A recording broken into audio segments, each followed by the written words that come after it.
The average young American homosexual man was every bit as patriotic as their straight counterparts. So when Imperial Japan attacked America on December 7th, 1941, they joined up by the thousands.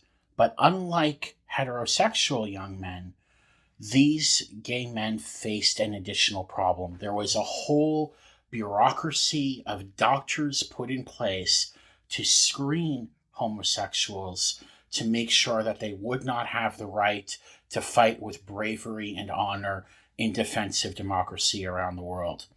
Today, I want to take a look at that system. Let's talk about why psychologists got involved in screening homosexuals, as well as how homosexual men try to get around that system. If that interests you, take a seat.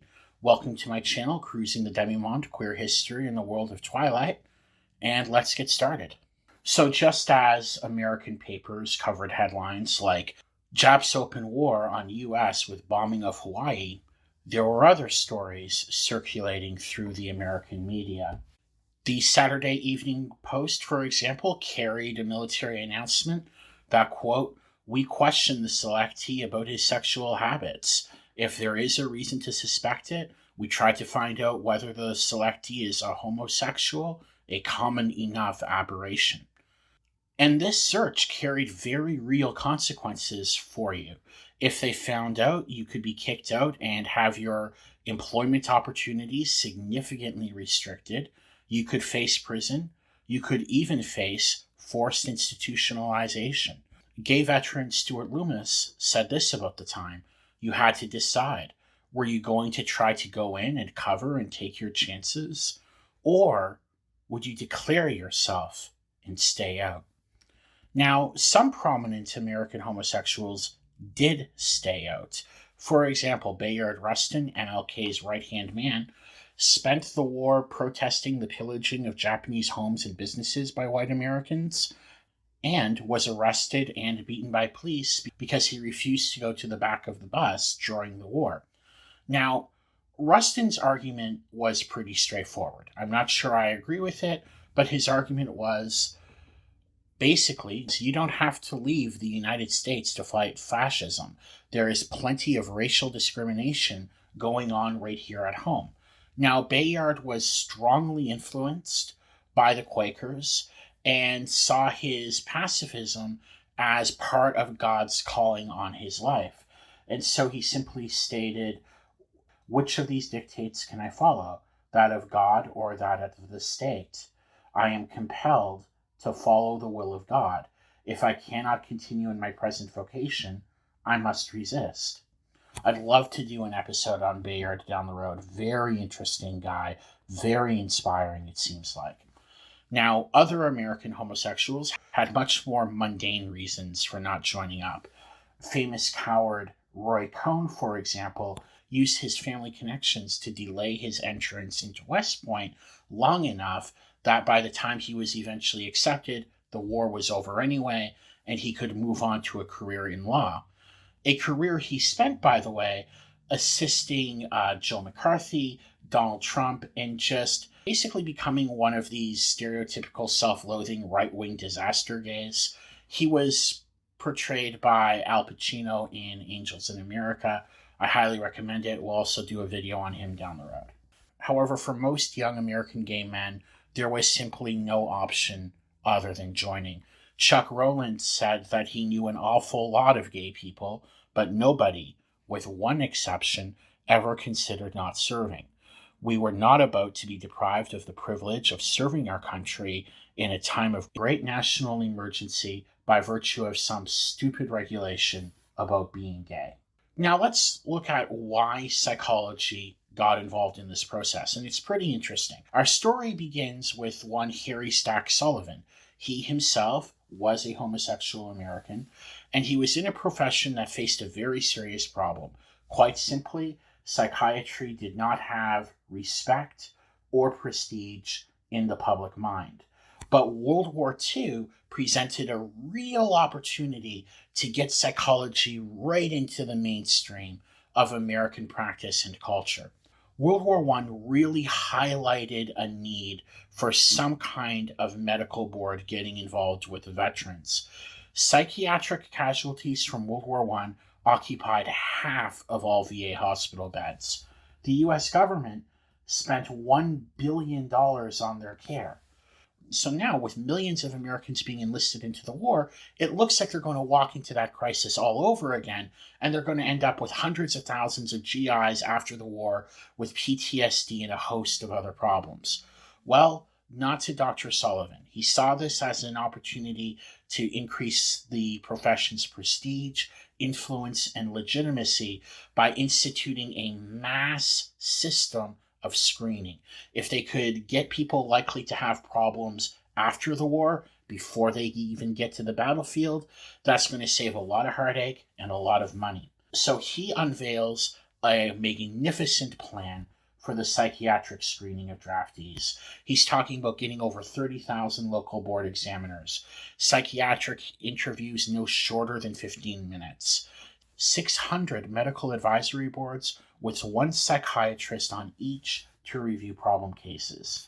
He's talking about a second psychiatric interview at Army induction stations and an extensive program to educate all of the examiners in the basic principles of psychiatry. So he's really talking about changing the game here. And it's really important to note, in his version of the screening process, homosexuality would not be included as a concern.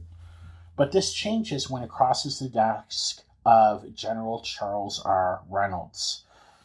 He and his people make sure that homosexual proclivities were considered a psychopathic personality disorder. At this point, there is a very simple question to ask. Why does anyone care? We know, looking at most modern armies and most armies through history, that even if they couldn't be themselves openly, gay men have proven time and time again that they can pick up a sword or pick up a rifle just like anyone else and shoot somebody to death. Why did this matter? Well, it's important to know that the queer phobia of this time is just an extension of two other ugly prejudices in society: misogyny and white supremacy. And you can see it in the two kinds of homosexual men they were most concerned about. The first are people who are well adjusted in civilian jobs, a little bit introverted, maybe they're a little effeminate, maybe they even look the part of a sissy, and this is going to bring about other men's hostilities, and they'll never be able to fit in. You know, how do you take someone who's a bit effeminate and a bit introverted and then put them in a group for shower with a bunch of the people who bullied them when they were in high school? But their concern went a lot deeper than that. This is a period of time where women are still second-class citizens in many ways, and there's a whole culture from lay people to doctors that are willing to say, well, yes, women are just stupider than men, and bravery, honor, and integrity are words that can just never apply to a woman because of chromosomes. This is all very scientific. It's bonkers for us to think today like this, now that women can serve openly in most armies, at least in the developed world. But at the time, there was this idea that they're letting people into the military that will feminize it and make it weaker. There's also this bizarre idea of latent homosexuality. This was the idea that you could have someone who goes through their whole life with a heterosexual identity, but if they're exposed to gadiation at a short enough range, it'll flip a switch in their mind, causing them to go gay as well. In this way, one soldier with a overly feminine side can corrupt a whole unit and a whole army by using latent homosexuality to feminize the whole forces. I'm going to say again, this is absolutely crazy, but this is how they were thinking at the time. The second form of homophobia was based on white supremacy and ideas of black male physicality and sexuality that emerged over the course of slavery in the United States. This was the idea that African American men are more animalistic in nature, much more predatory and overt in their sexuality. And because a homosexual is somebody who gives themselves over to their bestial temptation, they become, in the eyes of a lot of these psychiatrists, functionally black. I know this is insane, but this is how they were thinking. So the idea was that this kind of homosexual male was an irresponsible troublemaker, someone who was unable to control their desires or learn from their mistakes, and therefore threatened other men with their aggressive homosexuality.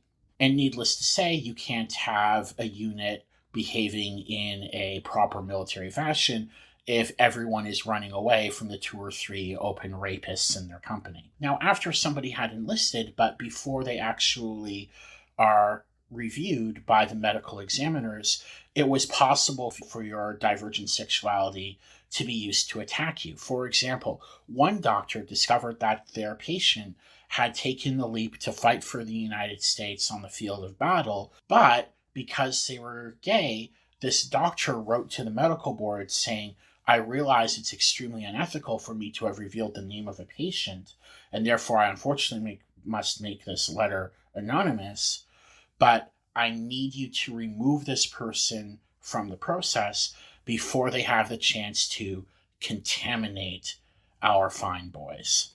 Now, the process of being reviewed by the medical exam board was tremendously traumatizing, not just to gay Americans, but also to ones who were maybe questioning what was going on in their mind. And the process was quite humiliating. The military said it was advisable to have the candidate strip to make a physical examination because so much more can be seen under these circumstances. And they proceeded in a thorough physical examination looking for any kinds of feminine features. So they were looking at your hair, your scalp, your head shape, your eyes, your nose, your ears, your mouth, your pimples, and your hips, all of them to see if they conformed to a typical masculine frame. And if they didn't, that was going to throw suspicion on you. You could be barred from enlisting just for having feminine hips, for crying out loud. There was an additional layer of humiliation here as well, because quite often the doctors would do an examination of the recruits behind where they were looking for what they thought was the immediately visible effects of bottoming. So try being, 18 or 19 years old. Maybe you've never fooled around with another guy before. Maybe you've only fooled around once or twice. And the doctor is doing an examination of your butt just to see if you're into butt stuff. That's going to screw you up. I don't care who you are. The doctors would also engage in a psychological examination. Do you like girls? Did you roughhouse as a kid? Could you throw a ball? They would also check and see if you were familiar with gay slang. They would ask, do you know what basketeering means? Now let's take a moment and just appreciate how bonkers this process is.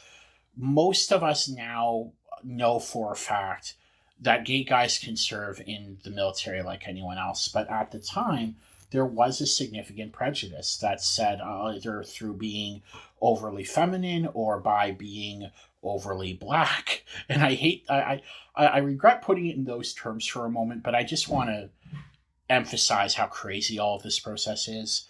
You would be seen as not able to charge the beachhead with proper white young heterosexual men. And it was often impossible to escape. Once the doctors had targeted you with a diagnosis of gay, any kind of resistance was just seen as further evidence. So you can imagine somebody leaving the doctor's room and going back to talk to the recruiter, and the recruiter's just asking, what did you think of that examination? Well, I didn't see a reason for all of it. What did he examine that wasn't necessary? Well, I don't like people asking about my sex life. Tell me more about that. Well, that's just none of his business. I didn't like the way he looked at me. How did he look at you? Well, to tell you the truth, he looked at me kind of funny, And the recruiter would think, well, this guy is clearly a gay. And just put yourself in the mind of somebody who is still closeted. For most young Americans, society is still very hush-hush about these things. It's still very much the sin that dare not speak its name. So most people had never had to really think of themselves as having a divergent and publicly attacked sexuality. But now here they are about to embark on this ludicrously dangerous project for the next several years of their life, and they get a major dose of self-doubt. For example, one recruit, after being examined, thought the following: why do I get embarrassed with women? What attracts me to men, especially when I'm drinking? Why have I been approached by so many fairies? Do they think I am one? Perhaps I am and do not know it. I get queer impulses at times toward men, which frighten me. People look at me suspiciously. And sometimes I think they make remarks about my appearance. I know I'm not a he-man. Now, not all examining doctors work as determined to make sure that homosexuals couldn't serve. For example, Lester Ellis, a Hollywood actor, was examined after the Selective Service Committee started drafting older men. He recalls that he was sent upstairs to see a psychiatrist. He was sat behind a big desk talking on the phone. As I waited, I saw he had a big piece of paper in front of him and was glancing down. I saw, listed alphabetically, many names of friends and colleagues of mine in the motion picture industry whom I knew to be homosexual. When he got off the phone, he said, "We've heard about men like you." I said, "We have heard about men like you, so don't start." He said, "Do you want to be in the armed forces?" And I said, "As far as I'm concerned, I'm already in." So he signed the paper, and that was that. For those who did get through, there was still a degree of shock that they were able to pass.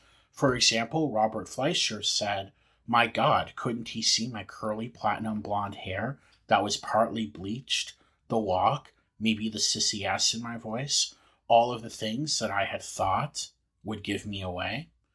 But because he, like so many others, had been practicing concealment to families, employers, and friends, he was able to get through the screening process. And the screening process as a whole was thankfully largely a failure. Of the presumably hundreds of thousands of gay men who were able to join in the forces, only about 5,000 were ever actually barred, at least from getting in, as homosexual. They would still have a very serious threat going forward, but at least they were in. The overall effect of this screening process, however, was largely positive in a way that it was absolutely not intended to be. By initiating these young men into manhood and bringing them into a homosocial environment with other men, and to start that by saying, there's this thing called homosexuality, and we're pretty sure you're probably one of them, but we can't quite prove it, so we're going to let you into the military. Just make sure that you're always concerned with this aspect of your identity, and make sure it's always on your mind, because even if you try to hide it, you're still admitting to yourself every second of every day that at least there is a possibility that you're queer. So this medical process has the effect almost of indoctrinating thousands upon thousands of people into thinking of themselves as gay, and then putting them in an environment where they are surrounded by strapping young men. And as a consequence of that, there is probably a lot more gay stuff going on in the Army than if they had just been hush-hush about the whole thing. And we'll be looking at the effects of that in the coming videos. All right, thank you so much for listening. I hope you liked this video. If you join me again next week, we'll be looking at gay men in basic training. Thanks again for listening to Cruising in Demimonde, Queer History in the World of Twilight. Have yourself a great day.